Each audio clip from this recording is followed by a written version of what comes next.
Kami bertiga dari CGP Angkatan 11 Kabupaten Pesawaran.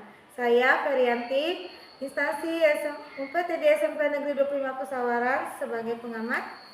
Saya Wahyuningsih dari UPTD SD Negeri 1 Padang Cermin sebagai coach. Saya Agus Juwono dari UPTD SMP Negeri 25 Pesawaran sebagai coach. Assalamualaikum Bu Wahyu. Waalaikumsalam Bu. Gimana kabarnya hari ini? Alhamdulillah sangat baik Bu. Ibu gimana Bu? Alhamdulillah baik. Baik Bu Wahyu. Saya di sini ingin ngobrol sebentar tentang persiapan Bu Wahyu ini sebagai seorang coach. Baik Bu. Nah, ada beberapa hal yang ingin saya sampaikan berkaitan dengan persiapan saat coaching. Yang pertama adalah prinsip seorang coach, yaitu ada 3: kemitraan, proses kreatif, dan memaksimalkan potensi yang ada dalam diri sendiri. Selain itu, ada kompetensi inti dalam coaching yang perlu Ibu pahami.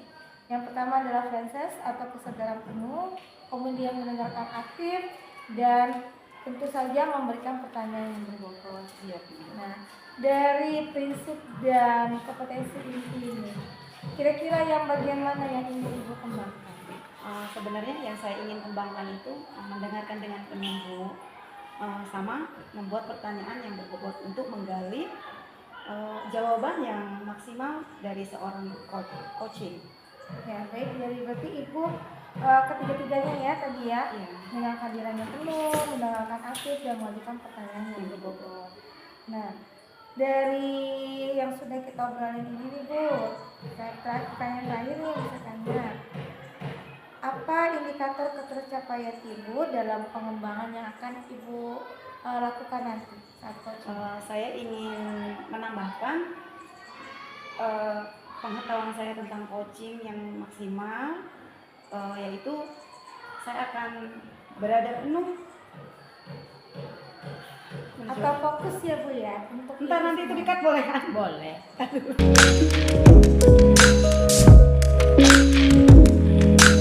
Assalamualaikum Pak Agus. Waalaikumsalam warahmatullahi wabarakatuh. Apa kabarnya Pak Agus? Alhamdulillah Bu, kabarnya baik. Kegiatannya apa aja nih Pak Agus akhir-akhir ini? Kegiatannya biasa Bu, sebagai seorang pendidik di sekolah, ngajar, ya sama yang lain-lain Bu ada. Sibuk ya Pak ya, masih CGP juga ya Pak ya? Sedikit sih Bu.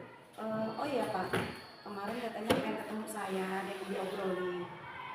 Emang kira-kira apa sih Pak yang diobrolin? Oh iya Bu, dari kemarin saya itu mau ketemu dengan Ibu, tapi sepertinya baru kali ini bisa ketemu. Yang mau diobrolin sebenarnya masalah ini Bu, kebersihan kelas. Perasaan saya ini masalah kebersihan kelas yang ada di kelas saya ini susah benar cara mengatasinya Bu. Sampah selalu berserakan di mana-mana. Ketika diingatkan besok diulang lagi, seperti itu Bu. Itu tiap hari ya Pak ya? Hampir setiap hari seperti itu Bu. Jadi apa saja Pak faktor-faktor yang mempengaruhi situasi yang seperti ini?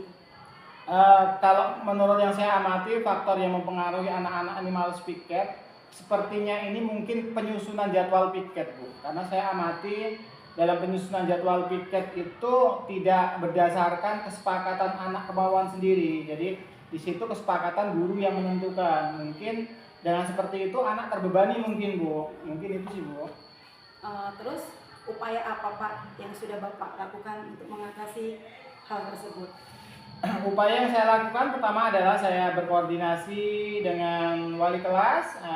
Bagaimana caranya, apa yang tadi saya bicarakan tentang keyakinan kelas, mungkin di situ jadwal kelas itu ada beberapa siswa yang tidak suka di hari itu Bu. Makanya saya koordinasi dengan wali kelas, bagaimana caranya jadwal itu saya suruh rolling Bu. Seperti itu Bu yang sudah saya lakukan. Itu rencana Bapak ke depannya ya? Iya Bu, benar Bu. Apa yang akan terjadi setelah kemungkinan yang terjadi setelah Bapak melakukan hal tersebut? Kemungkinan besar yang akan terjadi ini kalau feeling saya, ya anak tersebut yang tadinya malas mungkin setelah mereka ketemu dengan kawan mereka yang seide mungkin ya akan melakukan piket Bu. Jadi mereka tidak bermalas-malasan. Yang tadinya bermalasan mungkin karena ketidakcocokan dengan kawan dan mungkin dipaksa oleh wali kelas Bu, seperti itu Bu. Terus rencana Bapak kapan mau melakukan hal tersebut? Kalau rencana saya sesegera mungkin Bu, karena kan memang kalau nggak sesegera mungkin masalah kebersihan ini kan jadi masalah Bu. Anak-anak ini kalau nggak suruh menjaga kebersihan, efek dari kebersihan ini terutama di daerah saya pesisir ini anak-anak bisa terjangkit penyakit malaria seperti itu. Jadi akan saya lakukan segera mungkin Bu. Dari apa yang direncanakan Bapak, dari skala 1 sampai 10, kira-kira skala berapa yang Bapak harapkan? Pertama, kalau skala 1 sampai 10 yang saya harapkan sih sebenarnya 9 sudah bagus Bu. 9. Terus komitmen apa yang akan Bapak lakukan? Komitmennya adalah setelah membuat berbicara dengan wali kelas, komitmen saya adalah saya memberikan contoh Bu. Dimana kalau kebersihan ini kan komitmen harus dimulai dari dengan gurunya Bu. Contoh, ketika kita nyuruh anak piket atau membersihkan sampah, minimal kalau saya berikan contoh bagaimana cara membuang sampah yang benar seperti itu Bu. Contoh cara membuang sampah yang benar itu kita bisa membedakan sampah organik yang mana, anorganik yang mana seperti itu Bu. Terus kira-kira siapa saja yang akan Bapak libatkan dalam melakukan hal tersebut? Yang saya libatkan dalam hal ini yang pertama adalah siswa-siswi SMP Negeri 25, kemudian rekan sejawat, beserta guru dan staf tata usaha yang ada di SMP Negeri 25 Besaran. Aduh Pak, berhubung waktu kita sudah mau habis nih, dari obrolan kita ini, hal apa yang Bapak harapkan sih atau kesimpulan apa yang Bapak mau sampaikan? Yang mau saya sampaikan kenapa kok saya ini menyoroti masalah kebersihan Bu, karena pertama kata agama itu kebersihan sebagian daripada iman. Intinya dengan menjaga kebersihan, insya Allah kita terjaga dari bermacam-macam penyakit. Itulah unsur-unsur utama yang akan saya terapkan dan jalankan di sekolah Bu. Baik Pak, berhubung waktu kita sudah selesai, lain kali kita sambung lagi ya Pak Agus. Iya Bu. Mudah-mudahan ada kesempatan lagi kita ngobrol. Baik. Ada yang disampaikan Pak? Terima kasih Bu. Jadi setelah berbincang-bincang dengan Ibu, tadi saya sudah mampu menemukan solusinya Bu. Jadi rasa gelisah saya sudah terobati. Sebenarnya hal sedikit, tetapi itu menjadi unek-unek Bu. Terima kasih Bu atas perbincangan hari ini. Iya, sama-sama Pak. Sampai ketemu nanti ya Pak ya. Sampai ketemu Ibu. Assalamualaikum Waalaikumsalam warahmatullahi wabarakatuh.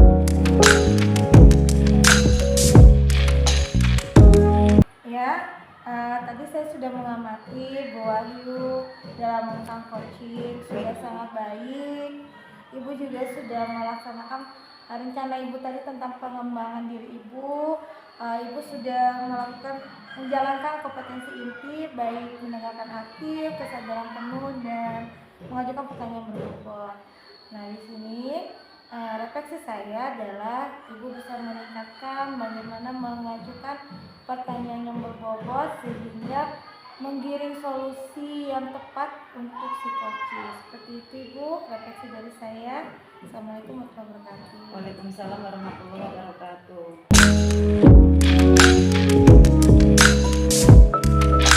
Assalamualaikum warahmatullahi wabarakatuh. Waalaikumsalam warahmatullahi wabarakatuh. Selamat siang Bu Ferry. Siang Pak Agus. Bagaimana kabar Bu Ferry siang hari ini? Alhamdulillah baik.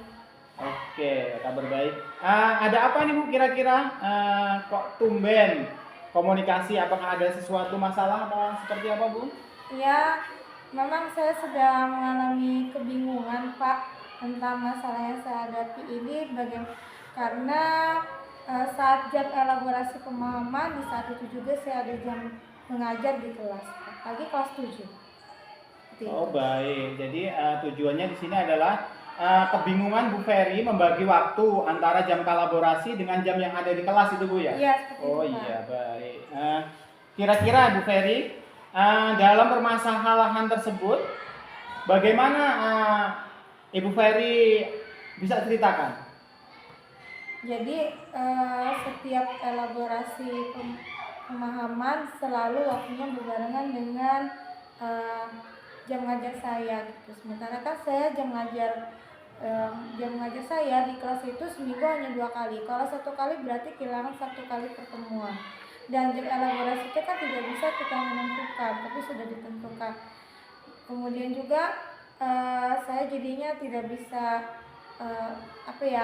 membuat anak-anak untuk tetap bisa fokus di kelas dengan saya memberikan tugas. Seperti itu Pak. Oh gitu, jadi permasalahannya adalah ketika Ibu Ferry fokus ke kegiatan Zoom itu takut mengabaikan anak-anak di kelas gitu Bu Ferry? Iya, Ya? seperti Oke, itu ya. Pak. Jadi kalau menurut Bu Ferry ini kira-kira apa rencana Bu Ferry ke depannya, bagaimana supaya kegiatan Zoom meetingnya tidak terganggu dan anak-anak tidak terabaikan, Bu Ferry? Iya, jadi Pak, sebelumnya itu saya sudah menggunakan 3 alternatif nih. Alternatif yang pertama adalah saya koordinasi dengan guru piket. Jadi saya memberikan tugas, saya serahkan ke guru piket untuk mengkoordinirnya dan memantau anak-anak. Tapi itu masih tidak efektif mengingat kelas saya itu kelas 7. Kemudian juga yang kedua, alternatif kedua yang saya lakukan adalah saya saat jam elaborasi itu kira-kira kan 90 menit itu bagus. 45 menit saya pakai untuk jam elaborasi, 45 menitnya lagi saya bawa ke kelas. Di kelas bisa tertib tapi saya tidak bisa konsentrasi. Kemudian yang ketiga alternatifnya yang pernah saya lakukan, saya sudah mencoba bertukar jam dengan guru yang sebelum jam saya mengajar. Tapi karena di sekolah saya itu ada guru yang honor kebetulan yang mengajar tidak di tempat saya, jadi tidak ada bisa untuk bukit jam. Dari percakapan dengan Pak Agus, saya juga akhirnya menemukan ide nih Pak. Caranya itu saya membuat tugas yang alokasi waktunya dimaksimalkan, anak-anak bisa mengerjakan dalam waktu tersebut. Misalnya kalau saya di kelas itu 2 kali 45 menit, berarti tugas itu 90 menit, dan tentunya saya tetap berkoordinasi dengan guru piket. Seperti itu Pak. Oke, jawaban dari Bu Ferry tadi sebenarnya sangat luar biasa, Bu. Yang pertama tadi alternatifnya Bu Ferry komunikasi dengan guru piket, kemudian Bu Ferry menyambi kegiatannya dengan Zoom ataupun di kelas, kemudian yang terakhir adalah bertukar jam dengan kawan yang lain. Seperti itu Bu ya. Itu menurut saya udah solusi yang sangat bagus Bu, sangat yang luar biasa. Kemudian dengan hal-hal tersebut Bu, kira-kira siapa yang terlibat Bu? Yang terlibat dalam kegiatan ini adalah siswa saya dan tentunya teman-teman sejawat saya di sekolah. Karena teman-teman sejawat saya mendukung saya, apalagi di sekolah saya kan ada 3 CBP. Jadi kami sama-sama saling mendukung, saling mengingatkan baik soal tugas ataupun bila kita menghadapi jam berbarengan seperti ini Pak. Oke, bagus Bu, kegiatan-kegiatan yang dilakukan. Kemudian yang terakhir nih Bu, kira-kira komitmen Ibu seperti apa Bu untuk supaya kegiatan ini tetap berjalan? Komitmen saya adalah akan saya laksanakan minggu depan ya Pak, karena kan minggu depan itu pas hari Rabu itu jam elaborasi, jadi saya rencana buat tugasnya itu besok. Itu untuk tanggung jawab saya Pak. Bagus sekali Bu apa yang Ibu utarakan tadi. Ibu sudah mampu menemukan solusinya, kemudian ya secara keseluruhan sudah sangat baik Bu. Tinggal dalam arti ya konsistensi Bu. Biasanya kan kita kalau kegiatan itu menjaga konsistensinya itu yang agak susah Bu. Kalau saya pribadi sih apa yang sudah Ibu utarakan sebenarnya bahwa Ibu sudah mampu untuk menjawabnya semua Bu. Kira-kira masih ada sedikit hal yang mau ditanyakan lagi Bu? Saya rasa solusi tadi dari ide saya sudah bisa mau saya terapkan Pak Agus. Oke, baik. Terima kasih Ibu ya. Iya Pak.